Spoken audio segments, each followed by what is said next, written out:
a patriot or a nationalist?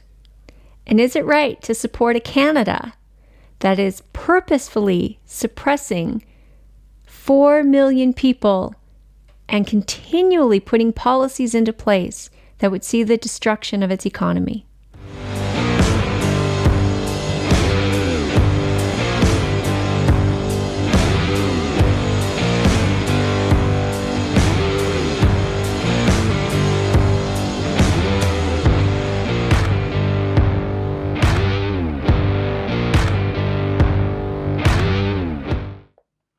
Hi everyone, Nadine Wellwood for another episode of Frankly Speaking.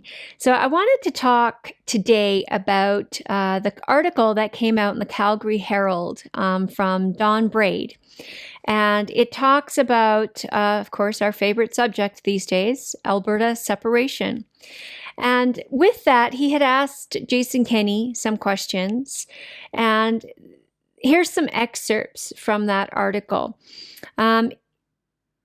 Braid asks Kenney, if the Trudeau Liberals win the next election, would you consider separation? Kenney answers, no, I am a proud Canadian. I am a patriot. I do not believe patriotism can be qualified. And then he went on to say, I love Canada, even if I don't like the policies of the current government. I believe the country is much bigger and more important than one bad government or one bad set of policies.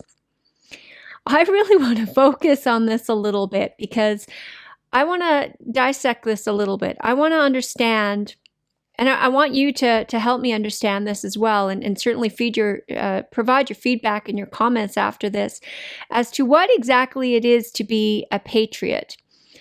Because there's a difference between what I would determine a patriot and a nationalist. And I'm going to explain some of the definitions here in a moment. But I want to also note that here he claims to be a proud Canadian and a Canadian patriot. Actually, he doesn't really say that. He says, I am a patriot. So are you a proud Canadian patriot or are you a proud Albertan patriot? You know, Mr. Premier, you represent Alberta. So I would assume that at a minimum, you are a proud Albertan patriot first. And we're going to talk about the differences here between patriotism and nationalism. And then you can tell me whether or not Jason Kenney is a nationalist or you feel he's a patriot. So I want to read a little bit of a different response, though, when Drew Barnes was given a similar kind of question. Drew Barnes, MLA for the United Conservative Party, UCP, and he spells it out quite clearly. I am an Albertan, an Alberta patriot. I was born a Canadian, and I certainly wish to save a Canada that includes an equal and prosperous Alberta. I sincerely wish to build a reformed Canada that treats all of its people equally and fairly. In fact, this is another opportunity for Albertans to lead the way for finding equality and fairness for ourselves. We can create the framework for others to find the same. Saskatchewan, BC, Alberta, or ultimately, this will help build a stronger, freer, prosperous, and more united Canada. But if this is not possible, the majority of my constituents in Cypress, Medicine Hat, and from across Alberta have made it clear that we must seek another relationship as a sovereign people. I do not believe in unconditional support for federalism. So this is the key here. I do not believe in unconditional support for federalism.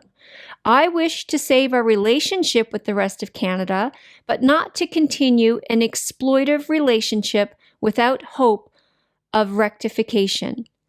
To Alberta, I owe my first loyalty. Wow. Here you have the Premier who responds, and here you have an MLA whose response.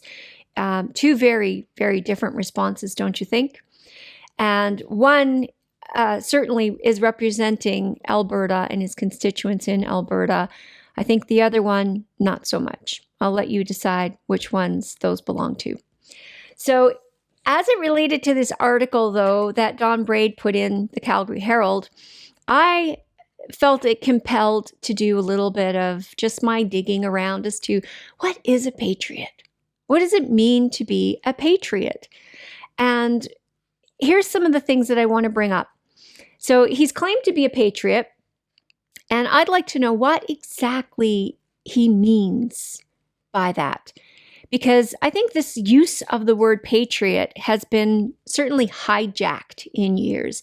I think at one time it was very clear that patriot and this word nationalism, I'm going to introduce this word now, nationalist, were kind of interchangeable.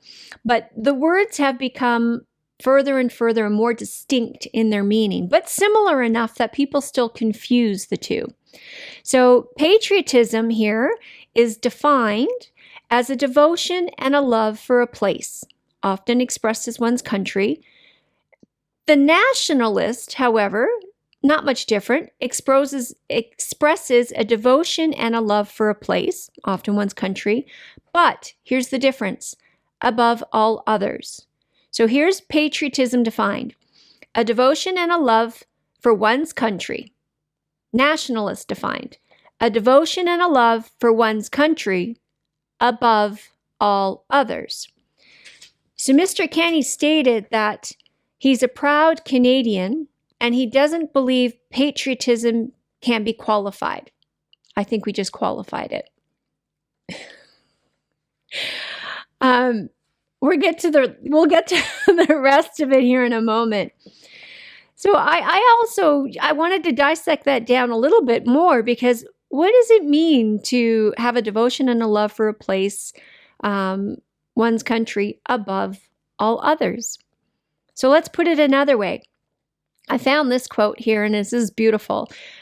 Patriots are proud of their country for what it does. The nationalist is proud of its country no matter what it does.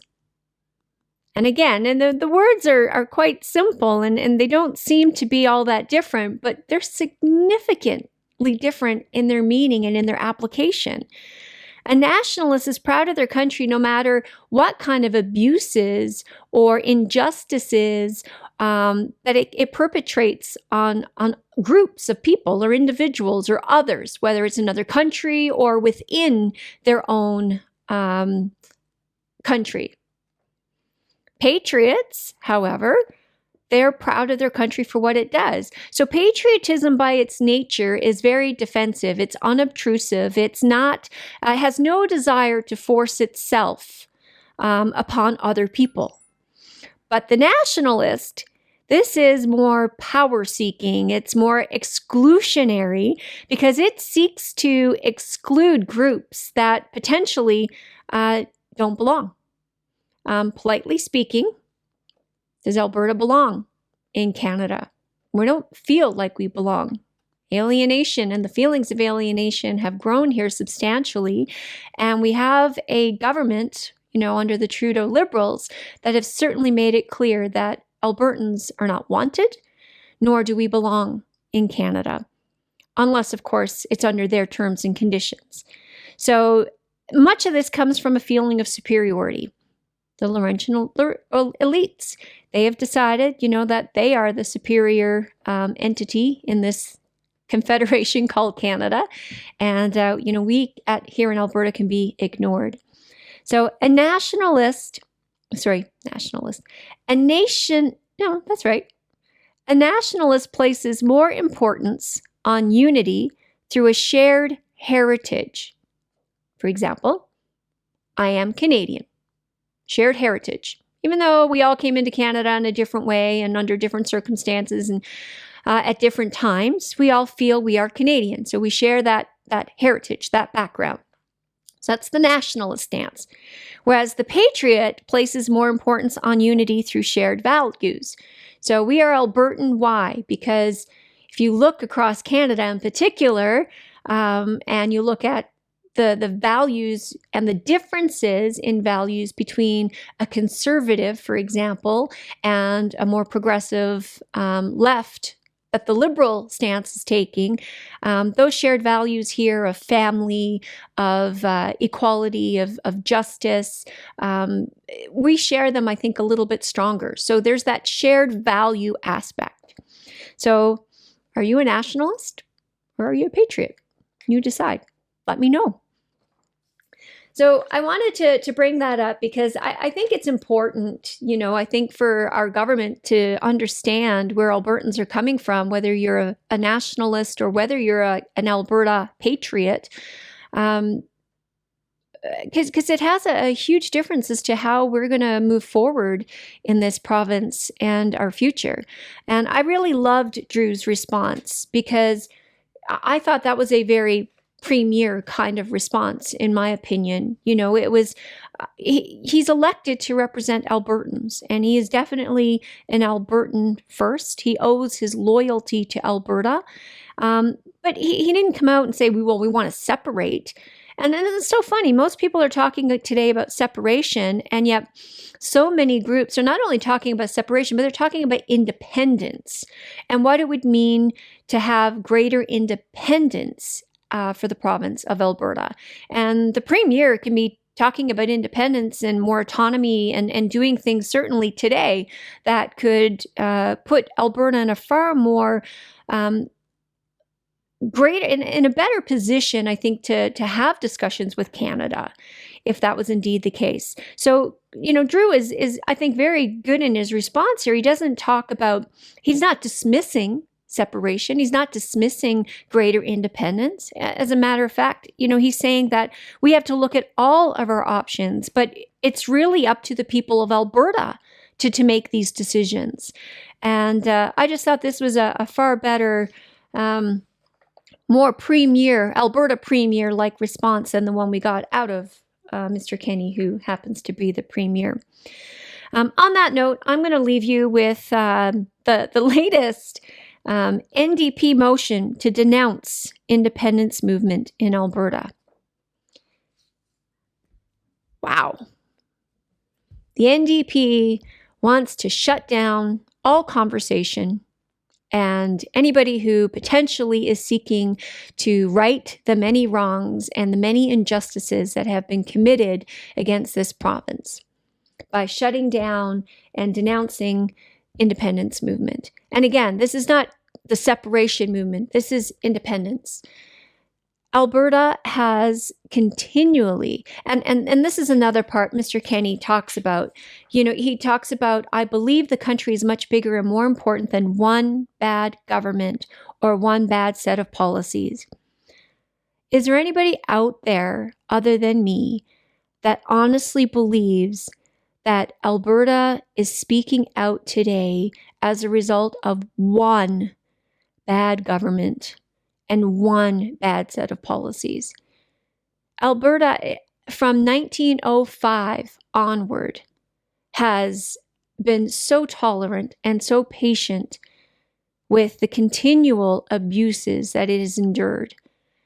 And whether that was in 1905, whether that was all the way through to 1972, even the language that Lougheed had put into place around sections of the Constitution, like Section 35, for example, he was very clear and explicit when he put into the language that it must include existing treaties, for example. And I don't want to get into it today as to what the Constitution actually says and read it out. You can go look that up. But it is about our Indigenous people and treaties. And he was very clear to make sure that they limited the scope of that, the powers in the Constitution, to existing as they were in 1972. Otherwise, it opened the door to so many other things. And this is where people don't realize language, especially when it comes to law. It is so important because every word matters. And our current government, the Liberal government in particular, has continually abdicated many of its law its requirements to make laws, but its requirements to enforce the law and the Constitution as it is written, has been abdicating that to the courts to make decisions. And the courts more and more are not even following our own Constitution. They're making precedent and setting precedent based upon precedent set in other countries and the United Nations. And the United Nations are not elected officials. They don't represent Canadians. That's what we have a constitution for. So, some food to think about. I'm going, who's the patriot? Who's the nationalist? Who do you think best represented Alberta in those statements that we read? And the NDP wanting to make sure that we denounce the independence movement of Alberta. Who gives them the right? Why are these people, the NDP, why are they so afraid of the democratic process? People are upset. They have a right to be upset, especially here in Alberta. And we certainly have a right to our opinion. And we certainly have the right to voice those opinions. Free speech, for now, is still alive and well. For now, signing off, Nadine Wellwood. If you like this video, please be sure to subscribe for future videos. Please hit like, please share, and don't forget to hit the notification bell. Bye for now.